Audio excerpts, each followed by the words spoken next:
नमस्कार, बहुत बहुत स्वागत आप सभी का। आपके साथ मैं हूं पुनीत मिश्रा। न्यूज 18 मध्य प्रदेश छत्तीसगढ़ आपके लिए लेकर आया है खबरों का प्राइम डोज। जी हां, प्राइम टाइम 8 PM में आपको न सिर्फ खबरें मिलेंगी बल्कि खबरों के पीछे की पूरी खबर भी रहेगी। हम प्रदेश की दिन भर की बड़ी खबरें तो बताएंगे ही, लेकिन ईमानदार विश्लेषण के साथ। तो चलिए शुरू करते हैं प्राइम टाइम 8 PM।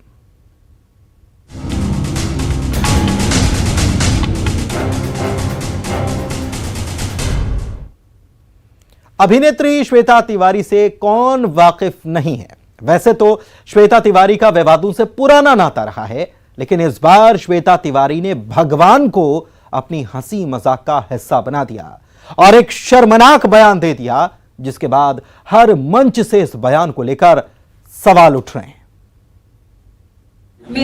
भगवान ले रहे हैं, भगवान ले रहे हैं। एक बेशर्म बयान और उस पर बेगैरती वाली हंसी किसी इंसान को लेकर होता तो भी बेहद शर्मनाक था। इन्होंने तो भगवान को भी नहीं छोड़ा। कोई गैरतमंद औरत इस तरह की ओछी बातें मंच से तो कतई नहीं करेगी, लेकिन ग्लैमर की चकाचौंध में चूर इन हुस्न की देवियों ने भगवान को भी अपनी बेहयाई के आगे नहीं बख्शा। ईश्वर में आस्था रखने वाला कोई भी आम इंसान इसे सुनकर शर्मसार हो जाएगा। इतना ओछा और भद्दा बयान जिसे पूरी तरह सुना भी नहीं सकते। riding chariots to भगवान ले रहे हैं। मतलब कि ये जो है इतनी बड़ी भगवान ले रहे हैं। मतलब कि ये जो है इतनी बड़ी। भोपाल के एक मंच पर यह सब कुछ हुआ है, इसलिए सरकार इसे हल्के में कतई नहीं ले सकती। प्रदेश के गृह मंत्री नरोत्तम मिश्रा ने पूरे मामले में भोपाल पुलिस कमिश्नर से 24 घंटे के अंदर जांच रिपोर्ट मांग ली है। मैंने वो सुना है, देखा भी है और मैं इस बयान की निंदा करता हूं। मैंने पुलिस कमिश्नर भोपाल को निर्देशित किया है कि 24 घंटे में इसके तथ्यों की और पूरी विषय की संदर्भ की जांच करके मुझे रिपोर्ट दें, उसके बाद निर्णय लेते हैं। श्वेता तिवारी के इस बेशर्मी भरे बयान की हर तरफ निंदा हो रही है, चाहे सियासी मंच हो या फिर कला जगत से जुड़े लोग। नहीं, मैं समझता हूँ किसी भी फिल्म स्टार को इस तरह के बयान नहीं देना चाहिए, क्योंकि उनको लोग फॉलो करते हैं और एक गलत मैसेज जाता है। लेकिन सब इन सब चीजों को लेके बीजेपी का इनके बहुत से ऐसे संगठन हैं छोटे मोटे जो उन्होंने लगा रखे हैं, ये फिर फिल्म स्टारों को परेशान करना, शूटिंग रोकना। हमारे डायरेक्टर ये कहते थे कि अगर आपको कोई कैरेक्टर करना है तो पहले उसके माइंडसेट पर जाओ तो ज़्यादा अच्छा अभिनय आप कर पाएंगे। तो मैं समझता हूँ कि अगर श्वेता तिवारी का ये माइंडसेट है भगवान के बारे में, तो वो क्या कैरेक्टर की होंगी, या उनके पास मतलब भारतीय संस्कृति की नॉलेज नहीं है, भगवान के बारे में वो जानती नहीं है, क्या वो बोल रही हैं। धार्मिक संगठन संस्कृति बचाओ मंच ने भी भोपाल में वेब सीरीज की शूटिंग नहीं होने देने की बात कही है। संगठन से श्वेता तिवारी ने माफी की मांग की है और श्वेता तिवारी के पोस्टर जलाकर नाराजगी जाहिर की। श्वेता तिवारी माफी मांगो, माफी मांगो, माफी मांगो। श्वेता तिवारी माफी मांगो, माफी मांगो, माफी मांगो। श्वेता तिवारी मुर्दाबाद, मुर्दाबाद, मुर्दाबाद। श्वेता तिवारी मुर्दाबाद, मुर्दाबाद, मुर्दाबाद। दरअसल श्वेता तिवारी एक वेब सीरीज में नए अंदाज में दिखने वाली हैं। उसकी शूटिंग भोपाल और उसके आसपास के इलाकों में होनी है और इसी को लेकर भोपाल में प्रेस कॉन्फ्रेंस के दौरान श्वेता तिवारी ने विवादित बयान दे डाला है। अब देखना यह है कि प्रशासन की जांच में क्या कुछ सामने आता है। भोपाल से अनुराग श्रीवास्तव और इंदौर से विकास सिंह चौहान के साथ ब्यूरो रिपोर्ट, न्यूज 18।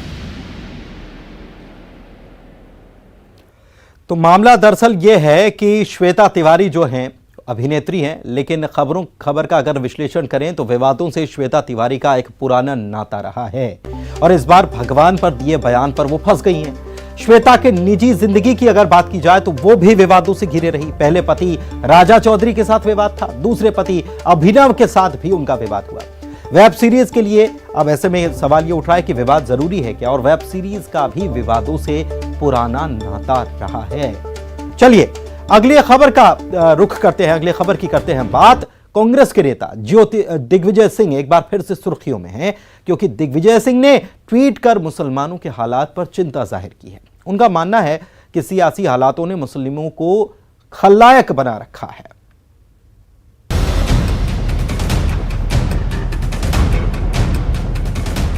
मुसलमान, खलनायक, सियासत और दिग्विजय, इससे बेहतरीन कॉम्बिनेशन भला क्या हो सकता है दिग्गी राजा को घेरने का।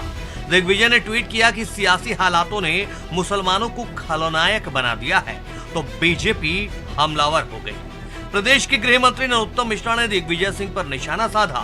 गृह मंत्री ने कहा कि दिग्विजय सिंह का ट्वीट ऐसे वक्त में आया है जब केंद्र सरकार ने गुलाम नबी आजाद को पद्मश्री अवार्ड देने का ऐलान किया है। गुलाम नबी आजाद को पद्म अवार्ड मिलने से दिग्विजय सिंह बौखला गए हैं। गुलाम नबी आजाद जी को कल पद्म भूषण क्या मिला है, उनकी जैसे ही घोषणा हुई वैसे ही दिग्विजय सिंह जी को मुसलमानों में आपको खलनायक नजर आने लगे। दिग्विजय सिंह जी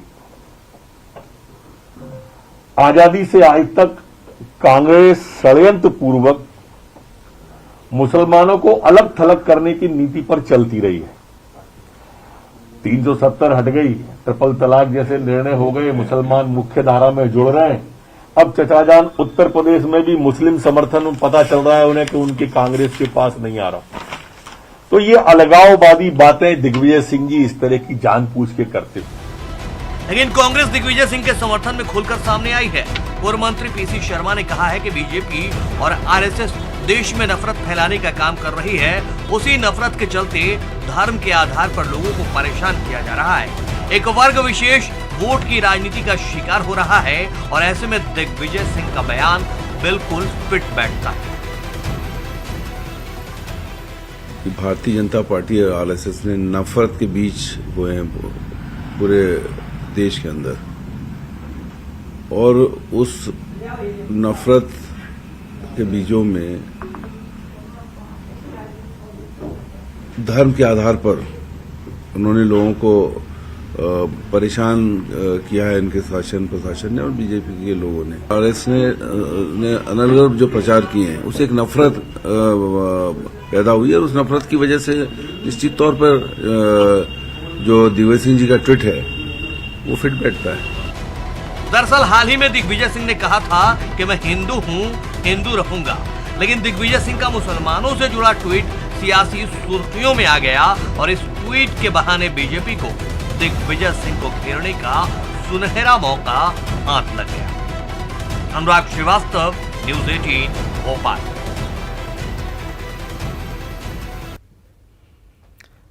चलिए खबरों की खबर और विश्लेषण की कर लेते हैं बात। तो दिग्विजय सिंह का ये जो ट्वीट है इसको लेकर सवाल पूरा और बवाल खड़ा हो गया। दिग्विजय सिंह के ट्वीट की टाइमिंग दरअसल गलत थी और इसीलिए बीजेपी को उन्हें घेरने का मौका भी लगे हाथ मिल गया।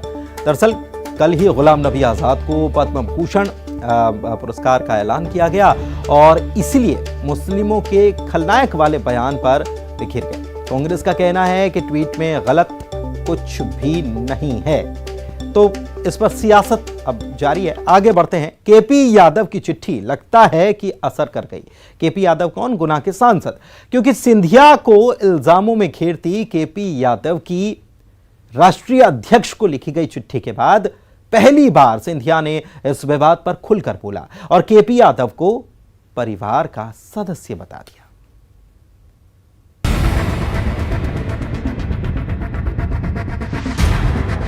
गुना सांसद केपी यादव के आरोपों पर केंद्रीय मंत्री ज्योतिरादित्य सिंधिया ने पहली बार मीडिया के सामने बयान दिया है।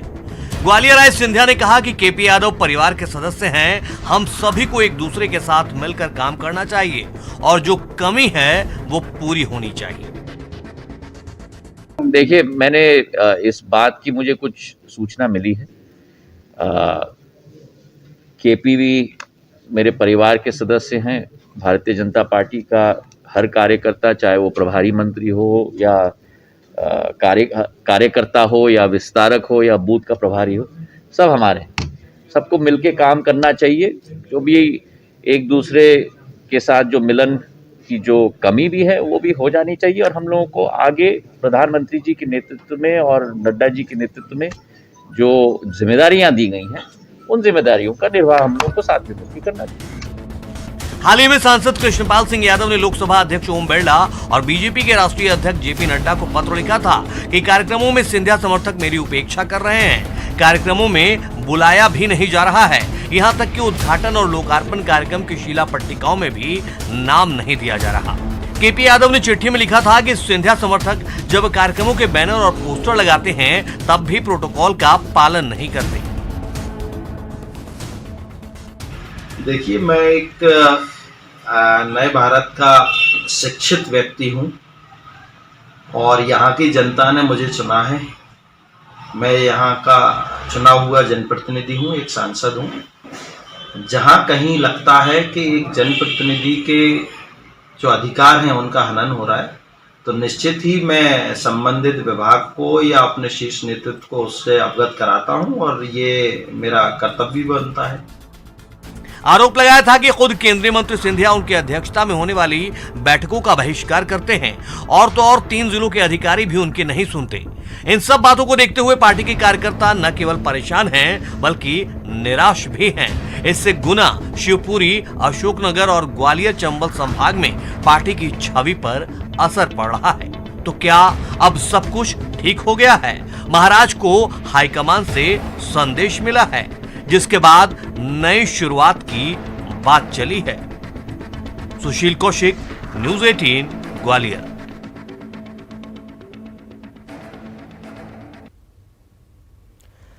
तो खबरों की खबर और विश्लेषण की अगर बात की जाए तो केपी यादव जो हैं गुना के सांसद, उनकी चिट्ठी पोल खोल रही थी, चंबल में विवादों की बात भी बोल रही थी, कांग्रेस इस पर चुटकी भी ले रही थी और कह रही थी कि देखते जाओ आगे होता क्या है। लेकिन आला कमान तक जब विवाद पहुंचा तो शायद सिंधिया के लिए संदेश भी आ गया और विवाद को खत्म कर नई शुरुआत की जाए, शायद ऐसा संदेश मिला और उसके बाद ये बयान भी सामने आ गया। आगे बढ़ते हैं। 25 दिन गुजर चुके हैं लेकिन रायपुर में चल रहा किसानों का आंदोलन थमने का नाम नहीं ले रहा है। किसान जिद पर अड़े हैं, अपनी मांगों को लेकर डटे हैं। हालांकि भूपेश बघेल सरकार ने 3 मंत्रियों की कमेटी बनाकर किसानों को बातचीत का मंच भी दिया, लेकिन देखिए आगे क्या होता है।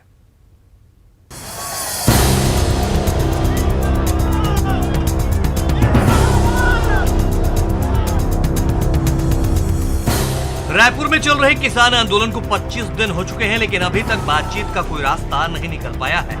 2 बैठकों के बाद भी बात नहीं बन पाई है, जिसके बाद किसानों में आक्रोश लगातार बढ़ रहा है। साथ ही साथ एनआरडीए परिसर धरना स्थल पर लगातार भीड़ भी बढ़ रही है। हालांकि सीएम भूपेश बघेल ने किसान आंदोलन को लेकर 3 मंत्रियों की कमेटी बना दी है।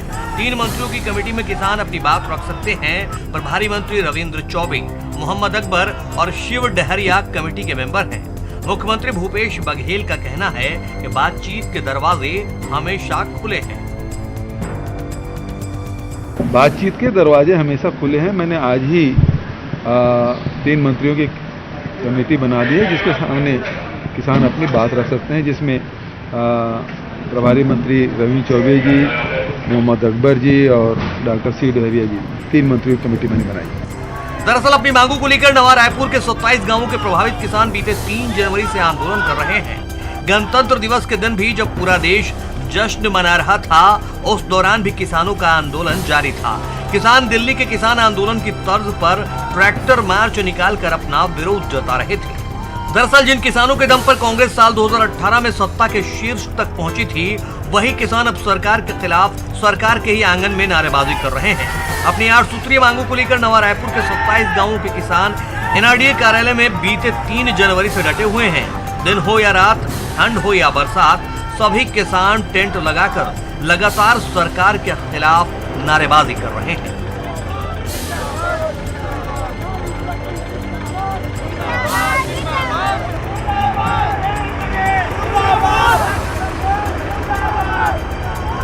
हैरानी की बात यह है कि आंदोलन स्थल से चंद मीटर की दूरी पर मंत्रालय, सचिवालय सहित सभी निगम मंडल के प्रमुख कार्यालय मौजूद हैं। बावजूद इसके किसानों के आंदोलन की समाप्ति की ओर आज तक कारगर कदम नहीं उठाए गए, जिससे किसानों का आक्रोश हर गुजरते दिन के साथ बढ़ता जा रहा है और आंदोलन की गति तेज होती जा रही है।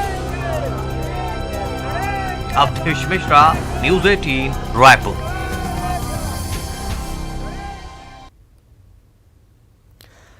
तो विश्लेषण की अगर बात कर ली जाए तो 25 दिन हो चुके हैं, लेकिन इसके बावजूद भी ये बात नहीं बन पाई है, न आंदोलन खत्म हो पाया है। किसान अपनी बात और मांग पर लेकर अड़े हुए हैं। किसान आंदोलन की आग अब प्रदेश भर में सुलगने लगी है।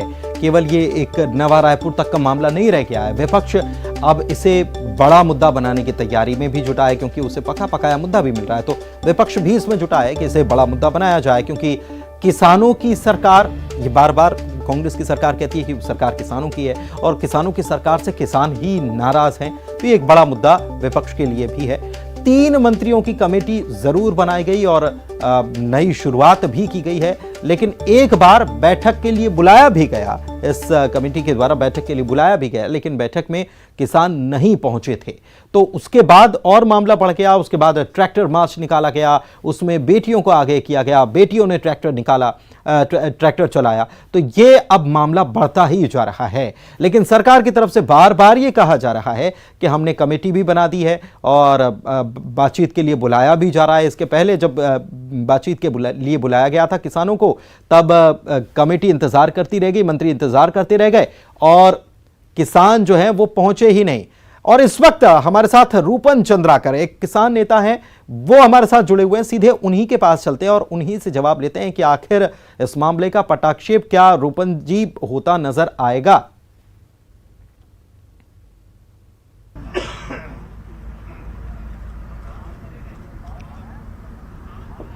रूपन जी, आप सुन पा रहे हैं? जी हाँ, बोलिए। कैसे होगा इस मामले का पटाक्षेप? सरकार कह रही है कि हमारे दरवाजे बातचीत के लिए खुले हैं, किसान क्या बातचीत नहीं करना चाह रहे हैं?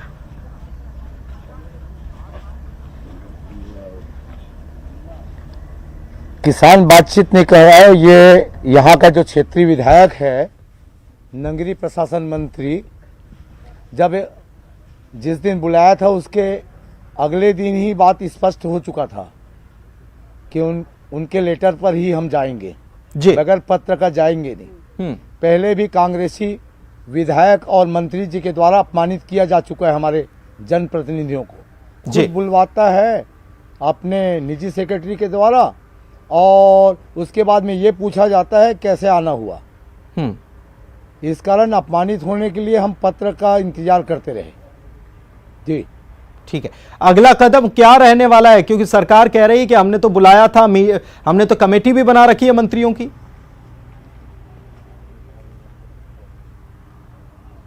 इस बात की कोई जानकारी नहीं है। पत्र मिलेगा अवश्य जाएंगे।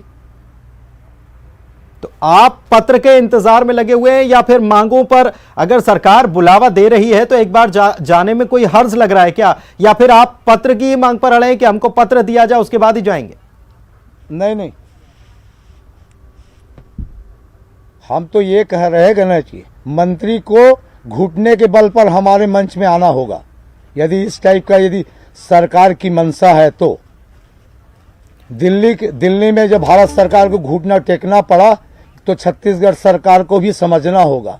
लेकिन 70 सीट का यदि घमंड है, किसान नेता है, हमारे मुख्यमंत्री आपका मकसद किसानों की मांगे पूरी कराना है या फिर आपने देख लिया कि दिल्ली में घुटने टेक दिए तो घुटने टेकना मंत्री घुटने के बल आए? आपकी मंशा क्या है? अपनी मांगों को मनवाना है या घुटने टिकवाना है?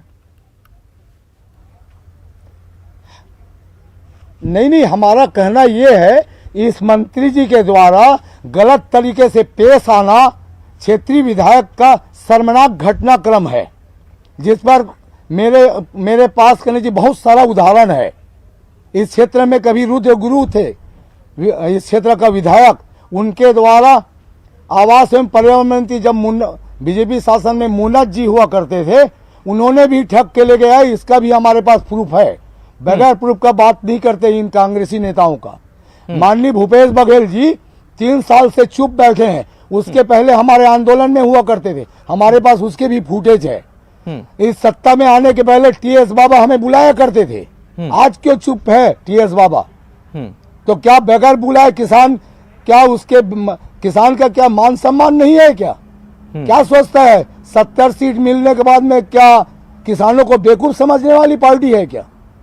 विपक्ष कोई फायदा तो नहीं उठा रहा आप लोगों के आंदोलन का? नहीं, इस मंच पर बीजेपी और कांग्रेस को नया रायपुर क्षेत्र में घुसने नहीं दिया जाएगा। प्रतीक्षा करना चाहता है राज्य सरकार तो प्रतीक्षा कर ले, इस बात की खड़ी चेतावनी है। और हमारे पूरे रिश्तेदार, मुख्यमंत्री और सारे विधायकों को पत्र देंगे, हमारे पूरे रिश्तेदार इस क्षेत्र का 27 गांव का। चलिए, बहुत बहुत शुक्रिया रूपन चंद्राकर साहब, आपका बहुत बहुत शुक्रिया हमारे साथ जुड़ने के लिए। तो साफ तौर पर उन्होंने कह दिया है कि घुटने के बल आना पड़ेगा, क्योंकि किसान अपना अपमान बर्दाश्त नहीं करेंगे। ये वही लोग हैं जो सत्ता में बैठे हुए हैं, जो पहले बुलाया करते थे लेकिन अब बातचीत करने के लिए तैयार नहीं है। ये किसान कह रहे हैं, ये हम नहीं कह रहे हैं, किसानों का ये आरोप है। वक्त एक छोटे से ब्रेक का है, जल्द लौटेंगे।